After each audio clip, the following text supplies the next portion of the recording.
Mi saludo, querido amigo. Gracias a Dios podemos reunirnos nuevamente para estudiar la lección que hoy lleva como título El llamado de Dios a la misión. Uno de los problemas que enfrentamos en este mundo moderno es el problema de la comodidad. Especialmente en este país en el cual yo vivo, los Estados Unidos de América, la comodidad es prácticamente el blanco a alcanzar. Tenemos un sueño que se llama el sueño americano. Un sueño que a veces se convierte en una pesadilla, ¿sabes? Porque para poder alcanzar el sueño americano hay que sacrificar energía, trabajar como un demente, eh, bueno, tantas cosas que tenemos que hacer. A veces hasta la salud se sacrifica para poder alcanzar el famoso sueño americano. Y la pregunta a veces que viene a la mente, ¿realmente vale la pena?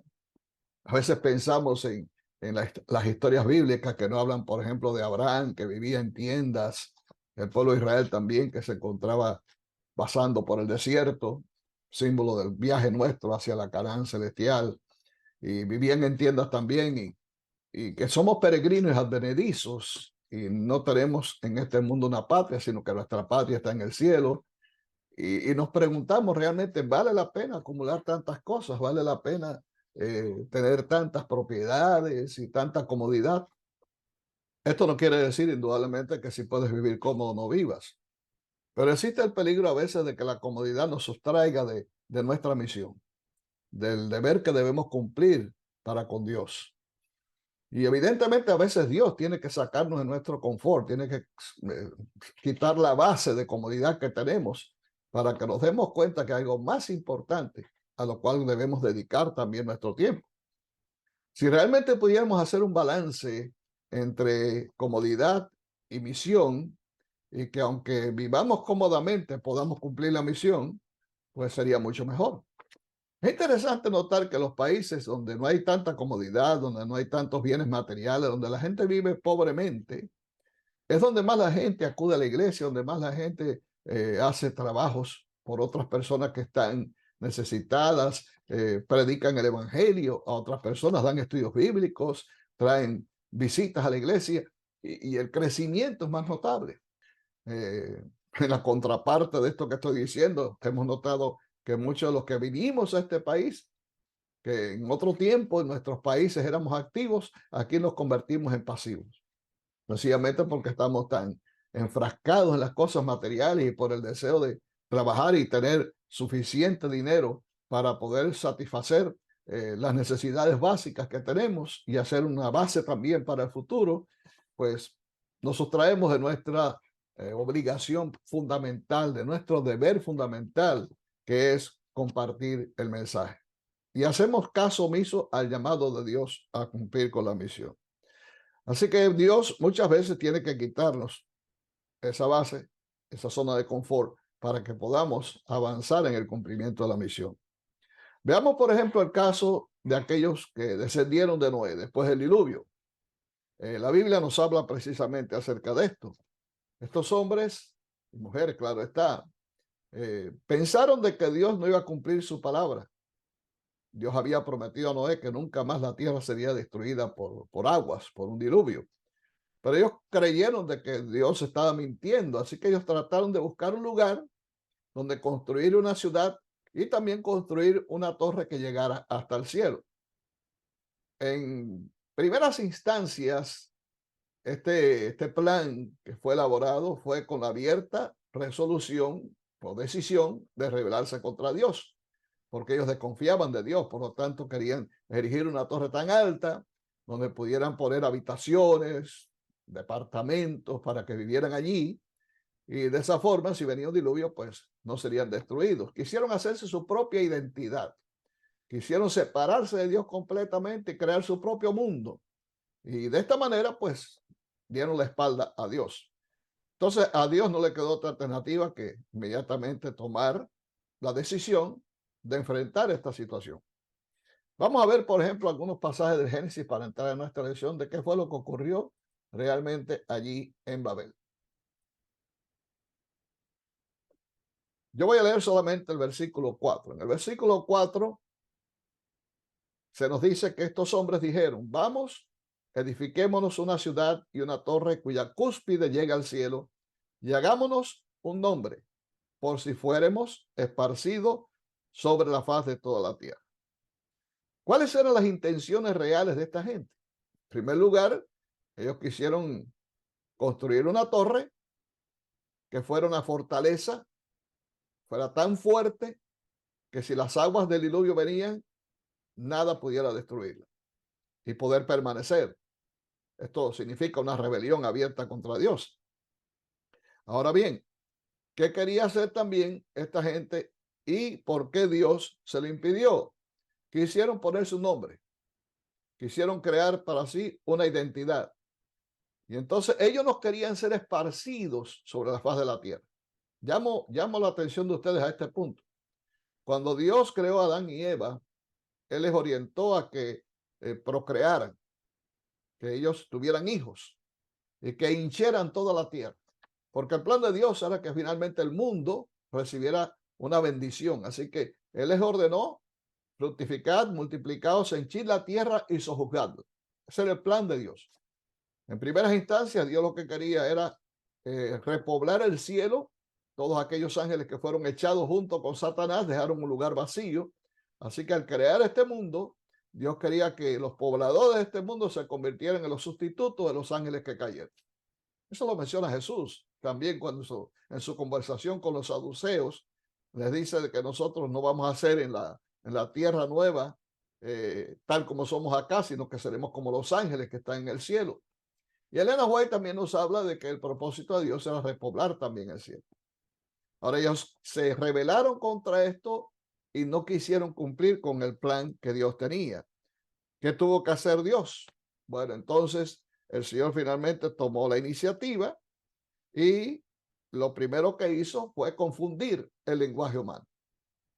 Hasta aquel momento solamente había un idioma y se entendían perfectamente. Ahora Dios me envió su ángel para que confundiera el lenguaje, así que se dividió aquel solo lenguaje, aquel solo idioma en varios idiomas o dialectos, no sé cuántos, la Biblia no menciona, pero se formó una confusión tal. Imagínense que uno le pedía a alguien un martillo, lo que le daba era un ladrillo, y ellos no se entendían. Por lo tanto, lo que pudieron hacer fue cada cual buscar a aquel que sí se entendía con él, y se dividieron en grupos diferentes y tuvieron que irse por diferentes lugares, y de esa forma Dios finalmente esparció a todos por toda la tierra. Así surgen los idiomas y así surgen también las diferentes naciones.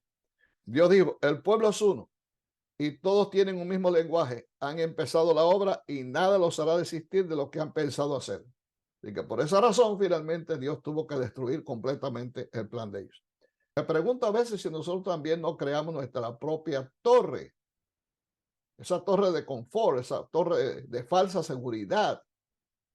Y es una rebelión abierta contra Dios cuando no queremos cumplir con el plan que Dios tiene para nosotros, con la misión que Dios nos ha dado. Nos encerramos en nuestras casas, casas cómodas, con aire acondicionado. Estoy hablando teniendo en cuenta el medio ambiente en el cual yo vivo. Yo sé que ustedes, muchos de ustedes viven en lugares totalmente diferentes, pero estoy pensando los míos acá. Quizás ustedes por allá tienen otro tipo de zona de confort. No sé cuál será, pero acá tenemos ese problema.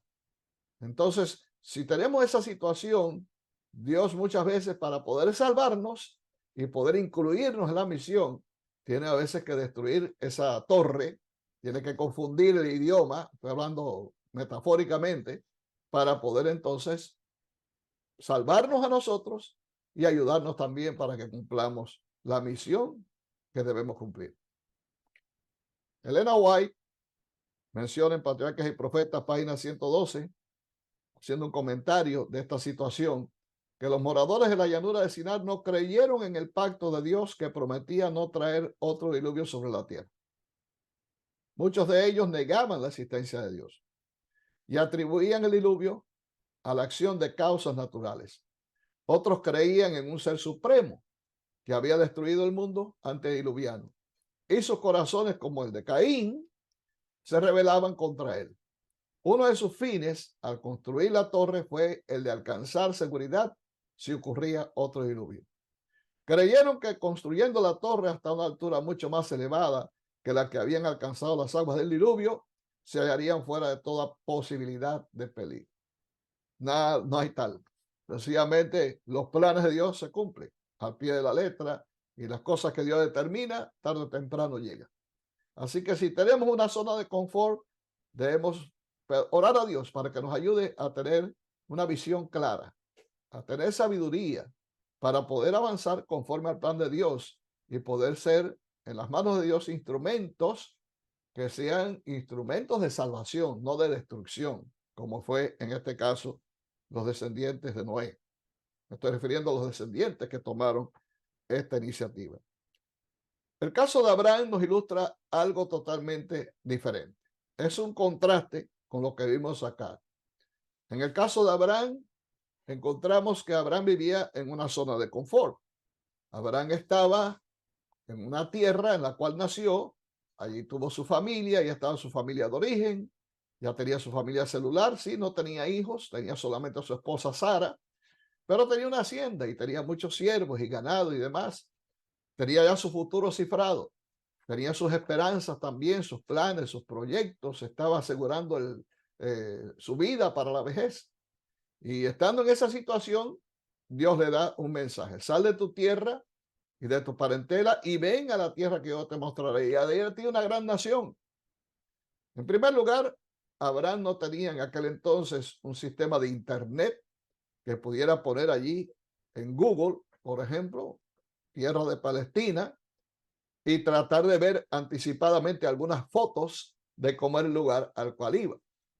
No tenía tampoco email para pasarle un email a alguien allá y que le dijera, bueno, cómo está el lugar, cómo es la gente de allí. No, él no tenía absolutamente nada. Él salió sin saber a dónde iba. Esa es la realidad. Y con todo, Abraham confió en Dios. Aunque él no sabía a lo que se aventuraba, él confió en Dios. Por eso le llaman el padre de la fe. Y Abraham tuvo que sortear muchos peligros en ese viaje. No tenemos idea.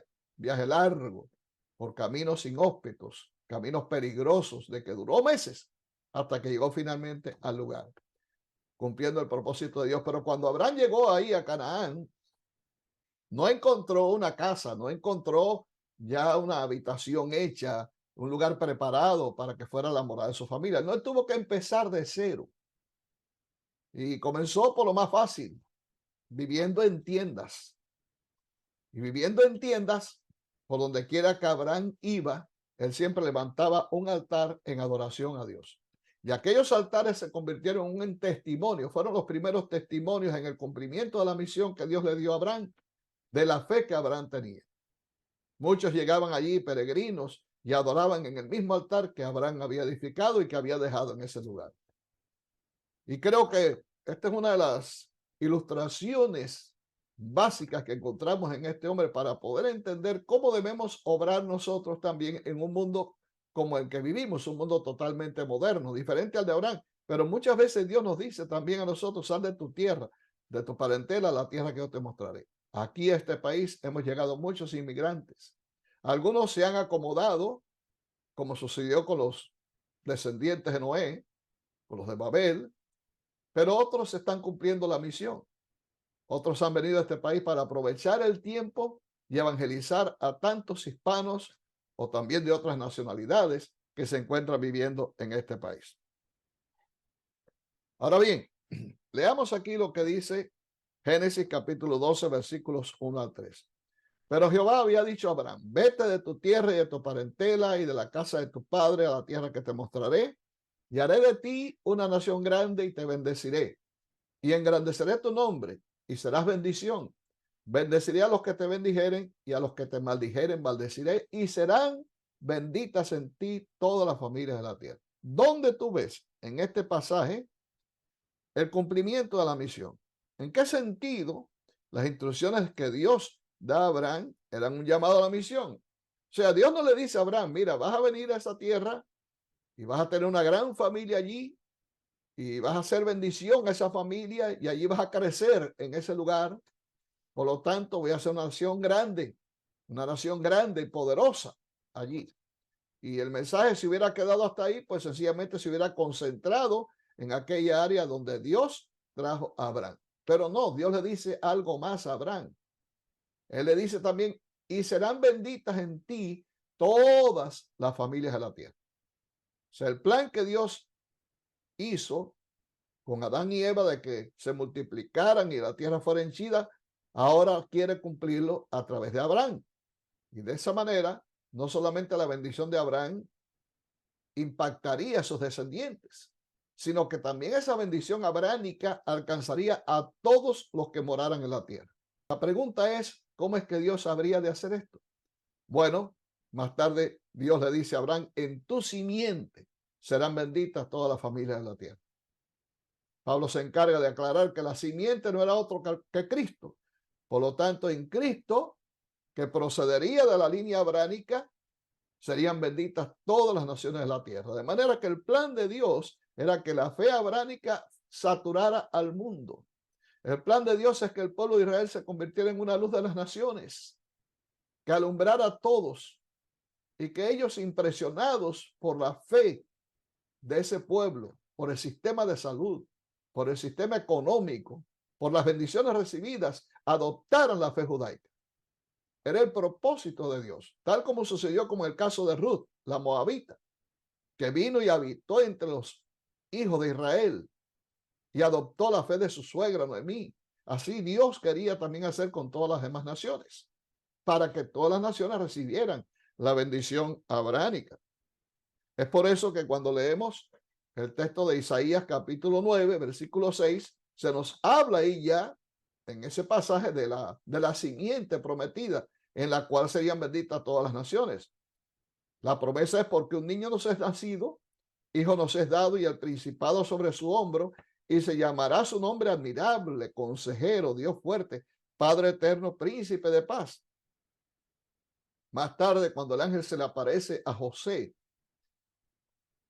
en un trasfondo diferente, hace mención del cumplimiento de esa profecía cuando le dice acerca de su novia María, y dará a luz un hijo y llamará su nombre Jesús, porque él salvará a su pueblo de sus pecados. Jesús es el Salvador. Jesús es la simiente que había sido prometida a Abraham. En Jesús todo el mundo sería bendecido y todos podríamos encontrar salvación a través de Cristo. El llamado a Abraham, por lo tanto, es sumamente importante. Dios llama a Abraham para hacer de él una nación santa, pero también para que la luz que procedía de ese pueblo inundara toda la tierra. Veamos ahora en Génesis capítulo 12 y versículo 10 en adelante. ¿Qué cosas sucedieron allí que demuestran que Abraham no era un ser extraordinario, diferente a nosotros, sino que era un hombre común, a pesar de ser llamado el padre de la fe? Ahí hubo errores que Abraham cometió y aquí se menciona uno de ellos. Dice que cuando llega allí a Palestina, cuando llega a Canaán, las cosas no fueron tan bien como él esperaba. Inclusive la tierra pasó por un periodo de hambre increíble. O sea, no siempre las cosas marchan bien. No siempre las cosas comienzan a funcionar cuando nos trasladamos lugar a otro en aras de cumplir la misión. No siempre cuando salimos a invitar a alguien o cuando salimos a estudiar la Biblia con alguna persona, tenemos éxito. Muchas veces fracasamos, muchas veces las personas nos rechazan, muchas veces el mensaje no es aceptado. Sin embargo, eso es quizás un pretexto para no seguir adelante en el plan que Dios tiene para nuestras vidas. Veamos lo que nos dice entonces Génesis capítulo 12, versículo 10 en adelante. Hubo entonces hambre en la tierra y descendió Abraham a Egipto para morar allá, porque era grande el hambre en la tierra. Y aconteció que cuando estaba para entrar en Egipto, dijo a Sarai su mujer: he aquí ahora conozco que eres mujer de hermoso aspecto. Y cuando te vean los egipcios, dirán, su mujer es, y me matarán a mí, y a ti te reservarán la vida. Ahora pues, di que eres mi hermana, para que me vaya bien por causa tuya, y viva mi alma por causa de ti. Te hago una pregunta, ¿obró bien Abraham en este caso? ¿Mostró realmente esa fe de la cual la Biblia habla, que Abraham fue el padre de la fe. Evidentemente no, Abraham en estos momentos mostró desconfianza en Dios. Mostró que era un hombre normal y corriente, que era un hombre que podía fallar, que su fe podía flaquear. Que descendiera a Egipto, bueno, tal vez no le quedó otra alternativa porque la situación se puso bien difícil. Pero Abraham debió haber confiado en Dios. No quiero juzgarlo sobremanera, pero él debió haber confiado en Dios por encima de todas las cosas y haber tenido en cuenta que Dios estaba todavía en control. Y eso lo puso en riesgo a él delante de Dios. No obstante, Dios pasó por alto este fallo de Abraham. Y claro está, el diablo estaba detrás de todo esto, induciendo al profeta, al hombre de Dios, a quebrantar su fe y tal vez buscar la manera que regresara a la tierra de la cual había salido. Porque tal vez esta fue una de las tentaciones que tuvo Abraham en aquel momento.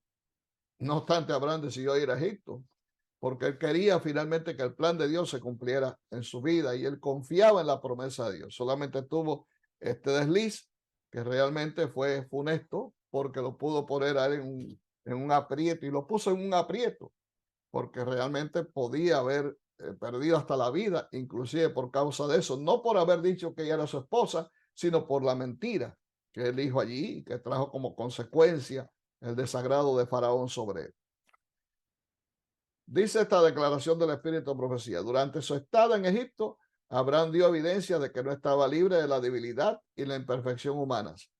Al ocultar el hecho de que Sara era su esposa, reveló desconfianza en el amparo divino, una falta de esa fe y ese valor elevadísimos tan frecuente y noblemente manifestados en su vida. A causa de la falta de fe de Abraham, Sara se vio en gran peligro. El rey de Egipto, habiendo oído hablar de su belleza, la hizo llevar a su palacio pensando hacerla su esposa. Pero el Señor, en su gran misericordia, protegió a Sara enviando plagas sobre la familia real. ¿Cuántas veces Dios tiene que salir al frente para resolver nuestros problemas? Los problemas que nosotros mismos nos creamos, con el propósito de salvarnos de ellos y a la vez que su plan se cumpla. Dios siempre va a estar con nosotros. Dios lo único que desea es que avancemos y aunque tengamos dificultades, aunque la economía se estrangule, aunque tengamos problemas en el trabajo, aunque muchas veces tenemos problemas familiares y quizás tenemos una desgracia en la familia porque se nos muere alguien, con todo debemos seguir avanzando y debemos seguir adelante, mirando hacia el futuro, mirando por fe el día en que finalmente todas nuestras amarguras, problemas y dificultades serán eliminadas para siempre y habitaremos con Jesús eternamente. Estaremos con nuestro Señor gozando de la eternidad, pero debemos cumplir la misión porque el diablo utiliza todas estas cosas como atenuantes para que no avancemos. El diablo fue el instigador de aquella hambre que vino sobre la tierra porque él quería destruir el plan de Dios. Quería alejar a Abraham del lugar a donde Dios lo había llamado y donde haría de él una nación grande. Lo metió en Egipto. Y muchas veces nosotros pues nos vamos del lugar que Dios ha determinado para nosotros y nos metemos en Egipto. Egipto bíblicamente es símbolo del mundo. Egipto es símbolo de la comodidad.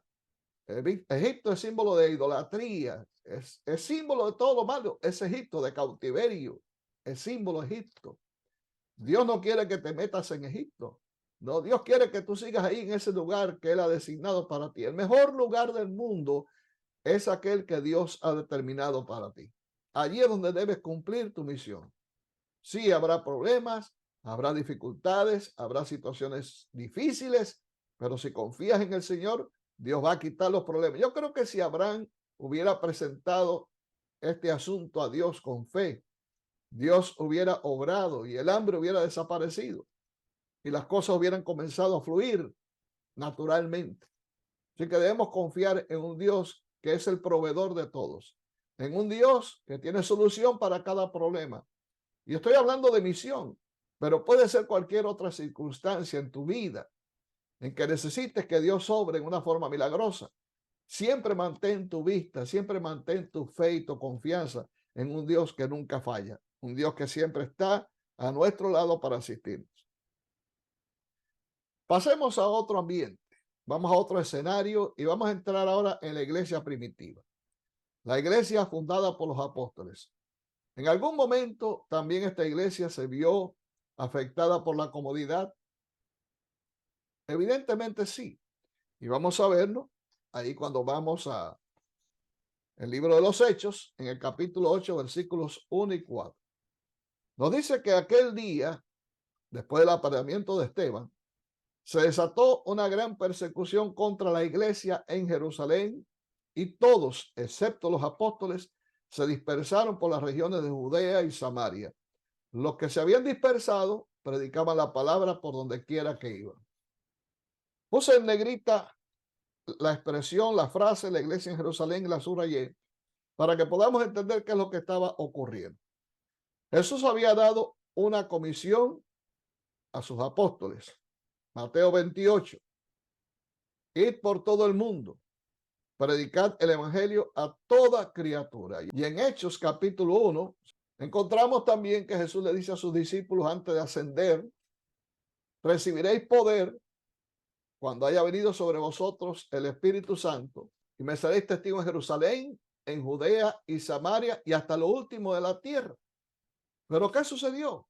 Sencillamente la iglesia se acomodó en Jerusalén. Era lindo estar en la capital, ¿no?, del reino, en la ciudad de David. Y se acomodaron de tal manera que no querían salir de allí. Evidentemente, el ambiente era lindo. Los apóstoles estaban contentos con lo que estaba pasando. Cientos de personas se convertían diariamente. Las iglesias tenían una ebullición tal que creían que ya estaban en el cielo. Se compartían para la necesidad de todos los santos. Había un espíritu de coinonía, de unidad, de amor entre los hermanos, increíble. Y la gente no quería romper ese vínculo. Familias enteras, hermanos con las familias allí, unidos todos, comiendo juntos, adorando en el templo juntos. ¡Wow! Se sentían en el cielo ya. Por lo tanto, pensaron, ¿para qué irnos de aquí? Si aquí estamos bien, si aquí estamos disfrutando la fe, si vemos tanta gente que se están convirtiendo. Evidentemente, la iglesia se acomodó.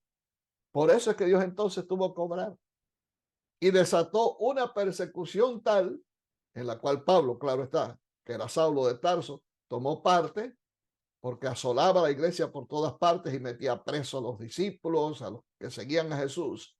Y esa persecución trajo como consecuencia que la gente tuviera que salir huyendo.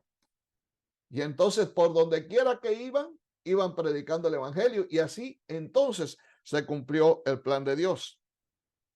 O sea, Dios tuvo que actuar inmediatamente y tuvo que poner las cosas difíciles. Yo me pregunto si en nuestro contexto actual, si en nuestro mundo actual, no estará sucediendo lo mismo. ¿Estará Dios provocando crisis en los países? Pregúntate esto.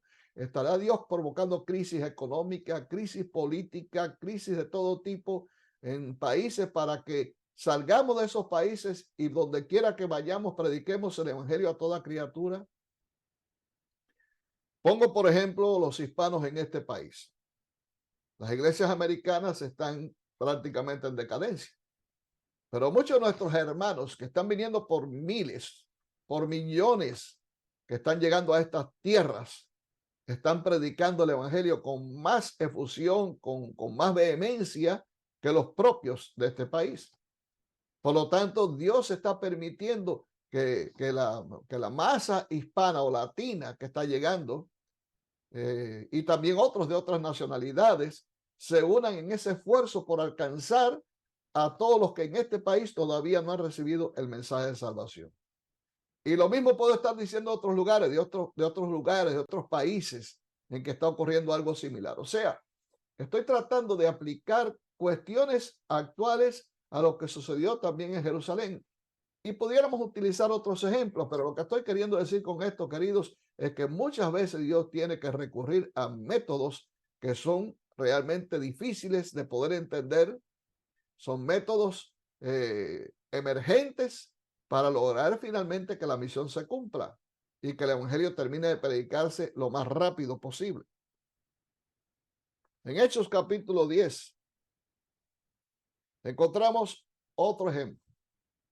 Ahí vemos, por ejemplo, a Pedro, que estaba allí sentado en la casa donde él paraba, y de momento recibe una visión un poco extraña. Nos dice el relato que al día siguiente, como al mediodía, mientras ellos iban acercándose a la ciudad, Pedro subió a la azotea para orar. El contexto nos habla de tres hombres que fueron enviados por Cornelio.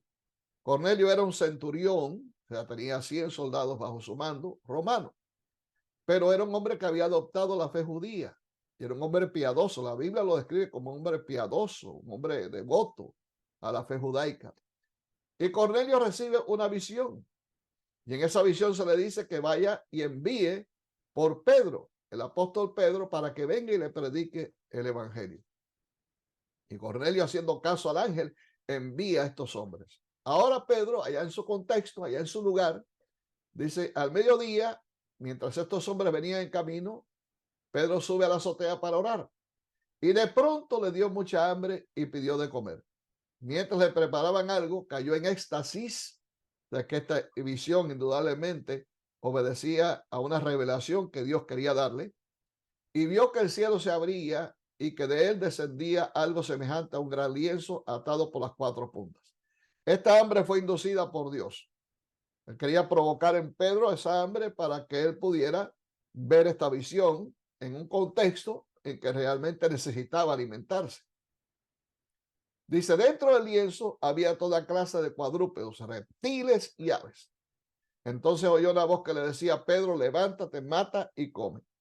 Pedro respondió, no, Señor, porque nunca he comido nada que sea común o impuro. O sea, yo me imagino que en aquel lienzo no había animales limpios, porque de otra forma Pedro hubiera eh, contestado, ok, voy a utilizar los animales limpios. Me parece más bien que todo tipo de animal que había allí era animal inmundo, porque para los judíos los gentiles eran inmundos, eran personas rechazadas, gente no grata, personas que no merecían la salvación. Y Pedro tenía ese concepto, como judío y buen judío que era. Pedro tenía ese concepto. Él pensaba que las bendiciones del pacto, las bendiciones del evangelio eran solamente para los judíos, pero no para los gentiles. Entonces viene esta visión, le muestra este lienzo con estos animales inmundos, le dice, mata Pedro, come, y Pedro responde, no, Señor, porque nunca he comido nada que sea común o impuro. Ahora, por segunda vez, la voz le dijo, lo que Dios ha limpiado, no lo llames tú común. O sea, en primera instancia, Dios le dice que mate y le dice, mira, lo que yo limpié, no lo llames tú común. Vuelve a la segunda vez y le dice lo mismo, y vuelve Dios y le reitera que lo que él ha limpiado, no lo llame común. Y esto se repitió 3 veces, y después el lienzo fue recogido y llevado inmediatamente al cielo, lo cual quiere decir que indudablemente no era el propósito, porque esto es una visión. Y estoy reiterando esto y recapitulando en esto, porque muchos piensan de que Dios con este pasaje, con esta visión, le estaba mostrando a Pedro que podía comer de todo tipo de animal. No, aquí el asunto, la idea principal no es la comida. La idea principal es algo más importante, es algo espiritual que Dios quería mostrarle a Pedro. Y vamos a ver el contexto.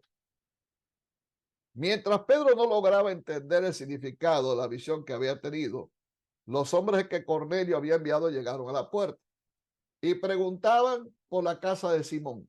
Llamaron y preguntaron si allí se estaba hospedando Simón, al que también se le conocía. Y mientras Pedro meditaba en la visión, el Espíritu le dijo, 3 hombres te buscan. Así que vas a verlos y no dudes en ir con ellos porque yo los he enviado.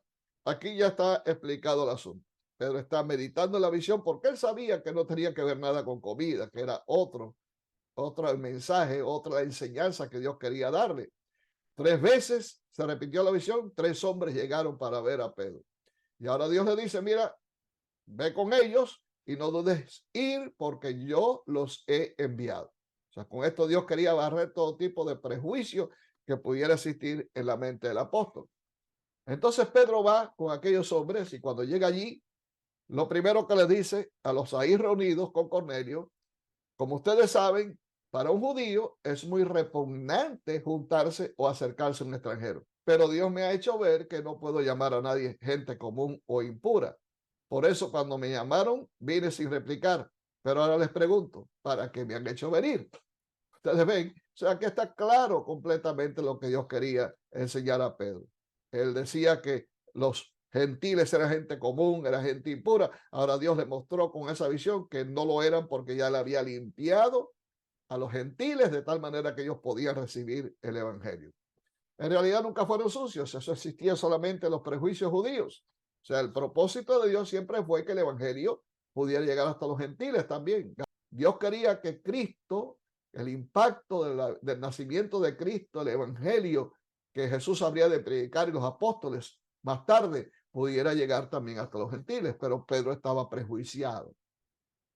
Te pregunto, ¿podrá existir algún tipo de prejuicio que impida que le puedas predicar el mensaje a alguna nacionalidad que no te cae bien?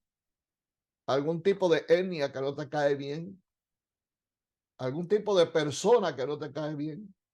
El evangelio ha sido dado para que pueda ser disfrutado personalmente, pero también para que sea compartido, como dijo Jesús, a toda nación, tribu, lengua y pueblo. Dios no hace acepción de personas. Todos hemos sido predestinados para salvación y para vida eterna. Y tú y yo debemos entender eso. No hay ninguna persona, no importa el color de su piel, no importa el lugar de su procedencia, no importa su ralea, no importa también factor económico, que no haya sido destinada por Dios para encontrar a Cristo y para ser salvo.